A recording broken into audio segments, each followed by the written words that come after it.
So the biggest moment for me happens at the beginning of the film, and I was kind of stunned. It's like when you watch those movies where like they peak in the first reel. Have the bifurcation of, I have now caught this character, but it's my daughter, and I don't know how to deal with that.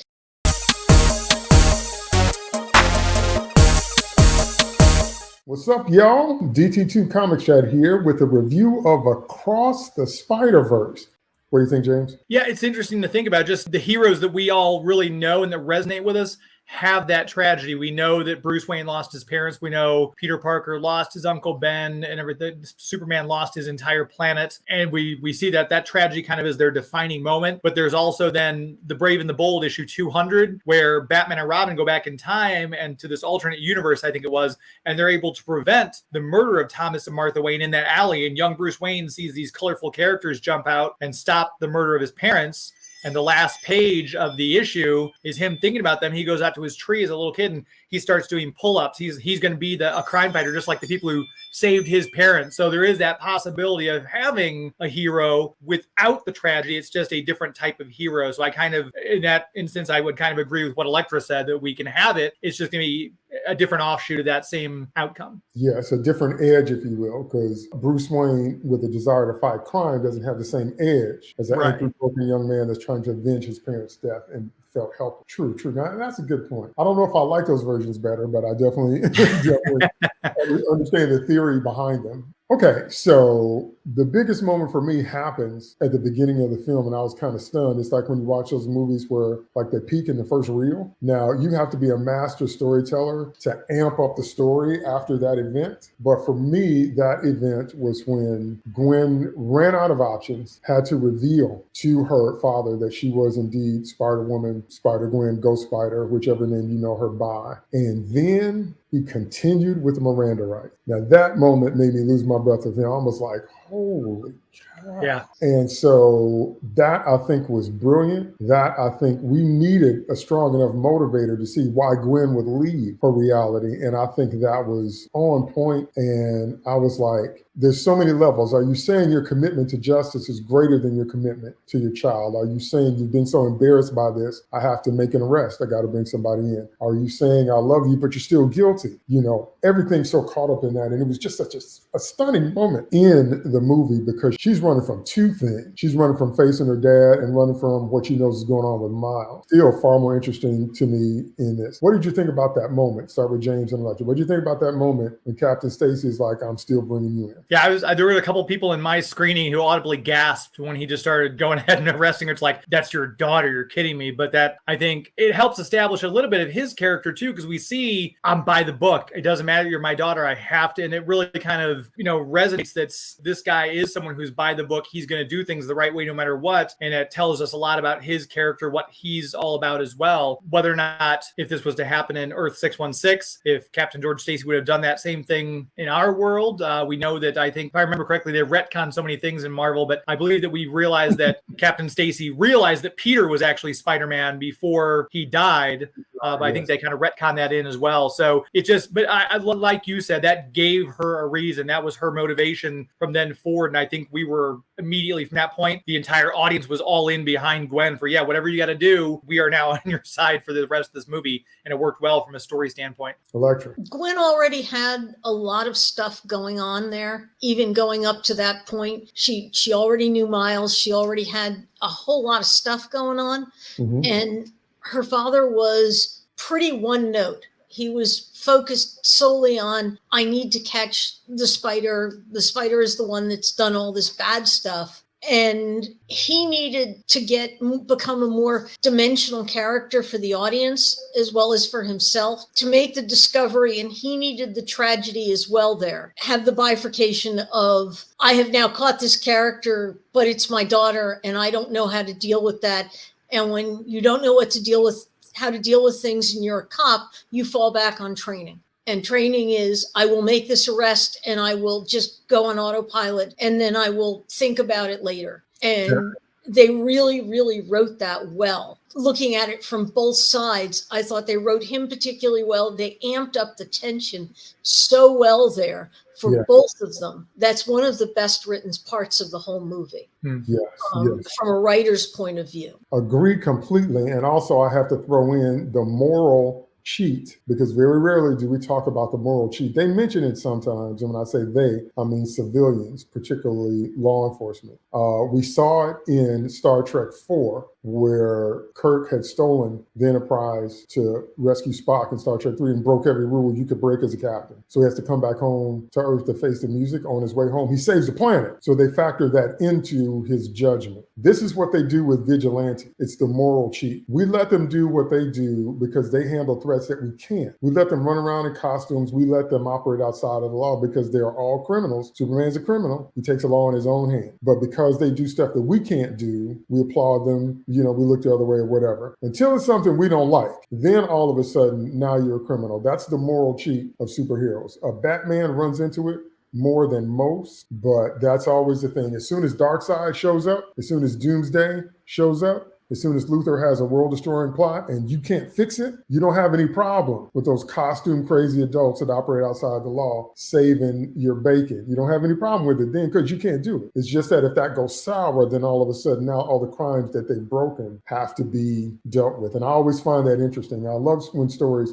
actually delve into that because they're all outside of the law. And so because of that, nobody ever asks Spider-Woman or Gwen what's actually going on because she didn't do anything. Stuff happened around her and she was trying to help, but it was assumed that she was a criminal, like, J. Jonah Jameson's constant, tirade about Spider-Man. So I always find that interesting. So next we switch to Miles, and I definitely want to hear your thoughts on this because this movie is the most meta movie I've ever seen in my life. I've never seen a movie that lives inside its story world and out here in the real world at the same time the way this movie does. It's unbelievable. I've never seen such a thing. Miles Morales has always been a controversial and divisive character because on the one hand, it's those that don't have any problem with different ethnicity or different whatever, a combination to be a hero. On the other hand, it's those that are screaming tokenism and wokeness and all this other different kind of stuff. I've always believed that Miles works because he's young. It's not because he's Black and Spanish. It's because the beauty of being Spider-Man is being 15 years old and having to deal with life at that age and spider powers. That's why I think Miles works. I don't think it's because he has a Hispanic and Black heritage. I never have,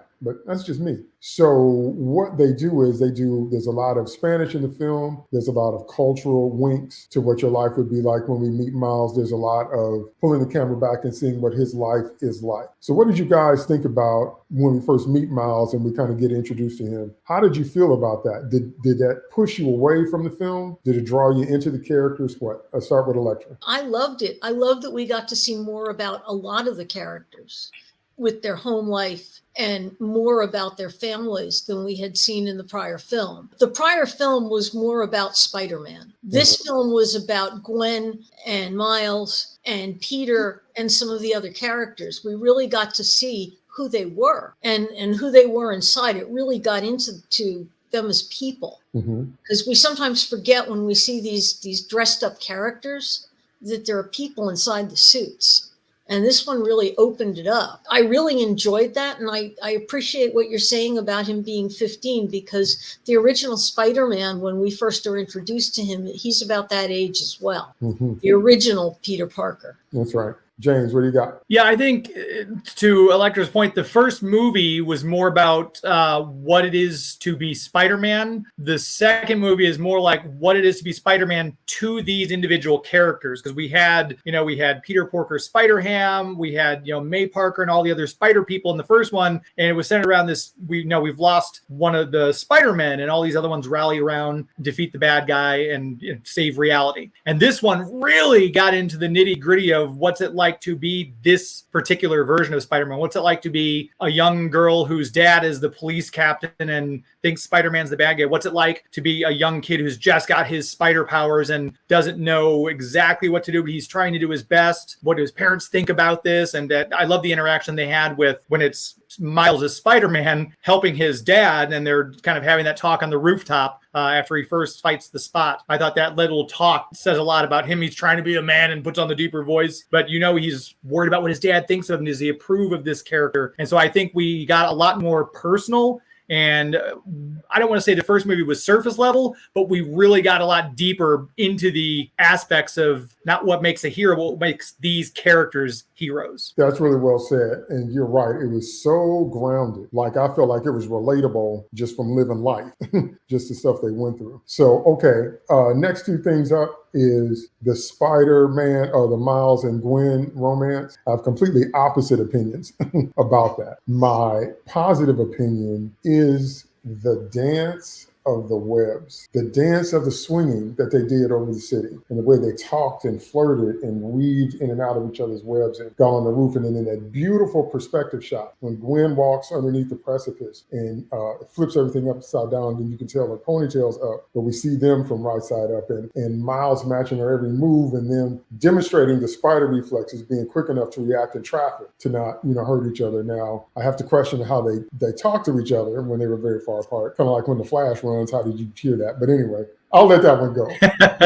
the way they were weaving poetry in motion travel thing along with the dialogue was one of the most brilliant, beautiful things I've ever seen in my life. That's the positive part. The part that I don't like is that I still don't like Miles and Gwen together. I can't believe they brought her back and hooked her up with Miles. I can't believe it. It's another situation where you just won't let Peter be happy. He can't be with Gwen. He can't be with Mary Jane. You just won't let him be happy. I don't agree with that. So that has always bothered me. I'm like, really? You bring her back and she's hooked up with Miles? Really? So like I said, my opinions are extreme on the spectrum. If it had been any other character, if they had introduced a new type of Spider female and she fell for Miles, then I'd be fine. But it's got to be Gwen. And then they do the same thing to him again later with Hobie, but we'll get there in a minute. So that really just got on my nerve. But, and then they did the push-pull thing that they did with Captain America and Sharon Carter in Winter Soldier. Because he was like, can we talk about this? She's like, well, I just got through my laundry. Well, it'll cost you a cup of coffee. And she said, well, I just got through out of the infectious ward. So, you got to stay away. And he's like, okay, but she said, but, not too far away. They did that thing. Are you going out with me or not? See, I'm just kind of a, either or kind of brother. That's just me. So they did the same thing where Gwen is like, well, in every universe, Gwen Stacy falls for Spider-Man. And then Miles is inching closer, trying to hold that hand, trying to have that moment. And she says, and it always turns out into a mess. And he's like, oh. And then she leans on him. This is just me, y'all. I'm not. This is just me. But I'm just mixed signals. Yeah. Okay. Yeah, that's it. They should have renamed this movie Mixed Signals. So I had both extreme opinions about the absolute poetry. It's like watching an Olympic level ice skating routine. Someone that moves fluidly, that moves like water. And there's no flaws in their performance. That's what it was like watching them swim. It was so beautiful. But I can't stand them together. So anyway, that's me. So James, what do you think about the whole Miles Gwen thing? I was horribly distracted that entire scene after she walked under, because I'm thinking to myself, they're upside down. I know they can crawl up the walls with their hands and feet. Are their butts able to stick to stuff too? Because they were just sitting there. And that was where my mind was the whole time. So I missed half the dialogue they were talking about because I'm like, butts are adhesive, which threw me off completely. But to your point, no, I don't know if I minded their relationship as you did, because I think as far as Peter goes, in this creation of this Across the Spider-Verse, the Peter that we know that's alive is with Mary Jane. He's got a child. And I think this Gwen is significantly younger and she's closer to Miles' age anyway. So that didn't bother me from that standpoint in that canon. And in the comic books, if I remember correctly, she's a little bit younger than our 616 Peter Parker anyway. And then they're going through that whole thing now he's with the Black Cat in the current comic iteration. I won't get started on all that. But the relationship didn't bother me. I thought I say they have great chemistry. The voice actors obviously had great chemistry. And they were drawn, as your point, to have great chemistry with the whole floating around the city on their webs and interacting with each other. So the relationship did not bother me at all. And it made sense. But I love that little aspect of how Miles is trying to play it cool. he's not jealous that she's been hanging out with, who's Hobie? What's this Hobie guy? What's that about? That was a really cute moment too, that he likes her and he's kind of jealous and she's blowing it off. Like, I don't know if she was oblivious to the fact that I'm just hanging out with this other Spider-Man from another universe. It's not a big deal. Or if she knew that Miles was upset and kind of enjoyed it. They never really leaned into it one way or the other that I thought was definitively, is she trying to make him jealous? Is she oblivious to it? But overall, I thought it was, the entire film was just a masterstroke of artwork with the different art things they did and the visuals and everything like that. But the relationship itself, I'm cool with. I didn't really bother me at all. Now, I wasn't suggesting, obviously, that grown Peter did with Gwen because she's a teenager. No, sure. I mean that, if they were going to bring her back, because they've never given them a chance after she died. Right. Yeah. I see that. Yeah. Yeah. Electra. I agree with you about the scene where they were almost dancing together. It reminded me somewhat of the flirt fight they did in the original Daredevil movie with Ben Affleck and Gardner, which was the only good thing to come out of that entire movie. It was one beautiful scene where they're flirting and sort of mock fighting. They're like 15, 16 years old. It struck me more like they're flirting, they're dating, this isn't going to last forever. Let them have their fun. Maybe it will last, maybe it won't, but they're teenagers. Yeah, see, that's why they called me old man when I was young, because I wasn't like that when I was young. But anyway, I told you I was just me. Okay, so now we're going to move to the best character, and now we're going to get to the heart. I must admit that up until this point, I honestly felt that up to this point in the film, it was written for much younger people, which was nothing wrong with that. I just felt like it wasn't for me. It's not until we meet what I consider to be the best character in the film, and that is the Spot. The Spot had the best arc in the entire film. He had his motivation from the first film, and it was typical superhero stuff. We're fooling around with some sciencey stuff, and it went bad. That's Mr. Freeze, and now it's ruined my life. Now I've become this thing, and now I hate you for making me be this thing. I'm cool with all that. That's very standard superhero fare. But what they did with the Spot was that when we first meet him, and he's trying to steal the ATM, which is hilarious. Yeah, that's good. They made them both really, really powerful, and also the comic relief, which is really hard. Hard to write, that's right. And again, that was brilliant. But what they did with him was, man, they gave him a constant glow up as the film unfolds. He's constantly going to new levels, and his anger is fueled by not being taken seriously, particularly by Miles. So Miles does the wisecracking Spider-Man thing, and the Spot is getting angrier, and you're not giving me my due respect or my due for how you ruined my life. You're not even acknowledging what I've become because of you. And as the film goes on, he gets more and more dangerous, and he gets more and more serious until he kind of forces a respect. And I thought that was the best, most interesting arc in the entire film, because very rarely do you get a villain where you completely understand. That's why I love Mr. Freeze. Mr. Freeze and Batman do the same thing, which is that Batman thinks he's right and Freeze does too. You are escalating your anger because of what happened to you in the tragedy. But instead of turning that anger into trying to serve mankind with it, you're just destroying stuff. And so anyway, I really, really loved it. And I really thought that another reason I loved the Spot was because he was a legitimate threat. You know how sometimes they write villains and they're not legit threat? There are a whole bunch of other things, but you're like, yeah, okay, Superman will be done with you before I can finish this sentence. But thanks for stopping by.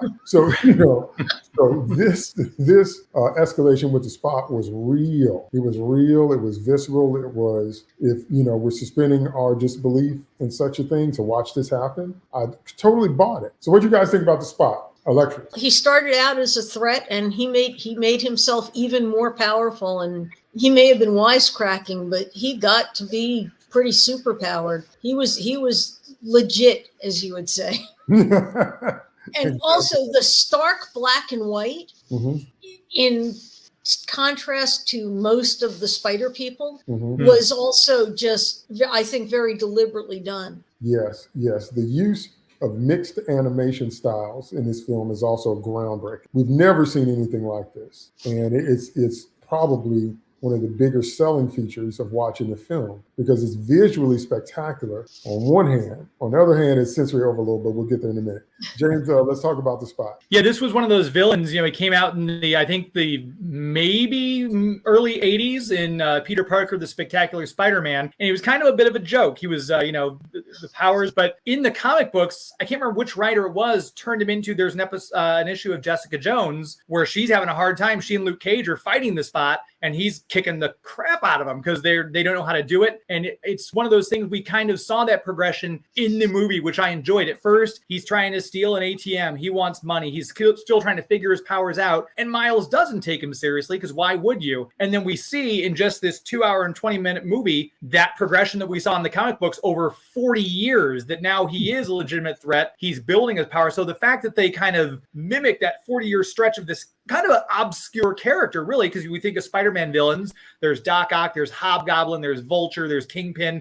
Spot's probably not on anyone's list unless they're going all the way down to the Grizzly and the Gibbon and things like that. But This was the fact that the movie was able to mirror that 40-year progression of the character in just this short time span. And like Electra said, make him a legitimate threat was absolutely mind-boggling to me story-wise. Absolutely. And as I said before, the use of the animation, the use of everybody having a dimensional look, which was brilliant. But I was thinking about the sheer amount of animation work it must have taken to legitimately make that happen, because holy cow. Okay, so like I said, all up until this point, I was kind of going along for the ride, but you weren't really talking to me. You were talking to people that were still sophomores in high school, which is cool. It's just a stage of life I'm not in anymore, so I didn't feel like I was a target audience. All of which I was fine with. It's when we get to the heart of what the movie was saying, that's what drew me in. That's what made me feel like it was a superhero story, because again, this is the most meta movie I've ever seen. It's everything they're saying in story world is what they're saying out here in the real world. It's unbelievable, because this movie is literally about the concept of changing your fate, your destiny, reality, but also Miles himself. Is he supposed to exist? Was he supposed to exist? And, they're really, I'm going to get there in a minute, but they're really talking about, Miles has, I don't know if a right is the correct word, but Miles has an internal imperative. He's like Tuvix from Voyager. So if you ever watched the episode with Tuvix, for those that are watching this video, long story short, there's a transporter accident, because of course there is, and Tuvok and Neelix get merged into one person. They rename that person Tuvix, but he's a combination of them, but he's not either of them. So he walks around for a few days, and Janeway has to make a choice. And they finally figure out how to separate them and get the original two characters back. Tuvix's last line before he dies is, "I have a right to live." That to me was the theme of this movie about Miles. So, but it was like them saying, for those of you that hate Miles Morales, nana nana boo boo. That's what I'm saying. It was in the in-story world and it was out here at the same time. So long story short, they get to what is basically a nexus. And in that nexus, we see it's a temporal hub for every possible spider in every possible universe. And there's an elite crew, which was Miguel and Jess until Gwen joined, and a few other people. But the idea was that you can't change fixed point in time event. If you do, the fabric of reality begins to unravel. So we've seen that in Star Trek. We've seen it in Flashpoint. That's not new. Doctor Who's done it. Right, Doctor Who, right. What was new was that Miguel reveals, the big reveal is that, no, Miles, you are the aberration. You're not here because we're just trying to fight points in time or reality that have been changed. You don't understand that you have been changed the entire universe because you're not even supposed to be a spider. Now that hit me square in my chest. I was like, wow. That's when I got completely engaged in the film, when I understood what it was really trying to say. So it felt like a big, forget you haters,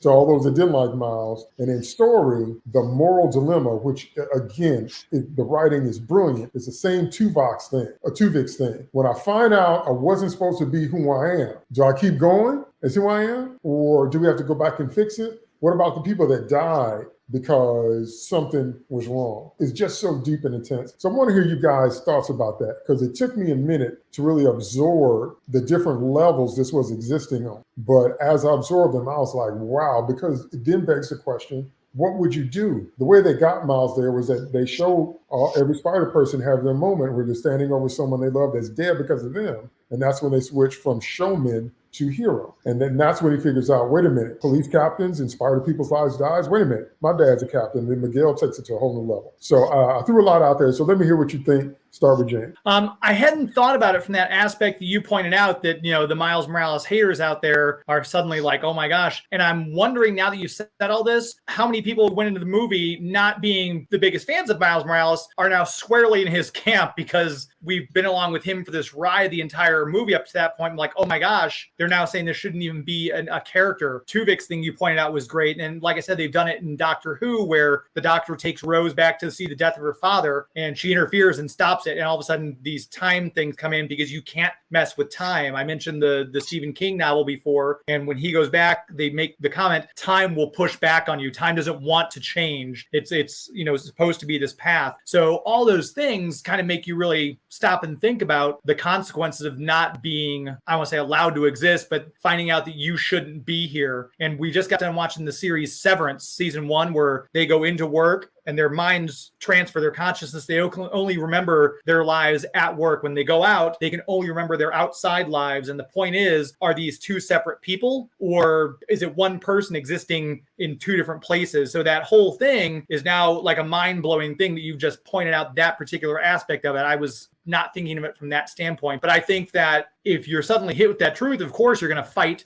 to exist. You're going to fight to be, because you've been here this whole time. And now that you've said this, I need to go back and watch this a third time with that aspect, those goggles on.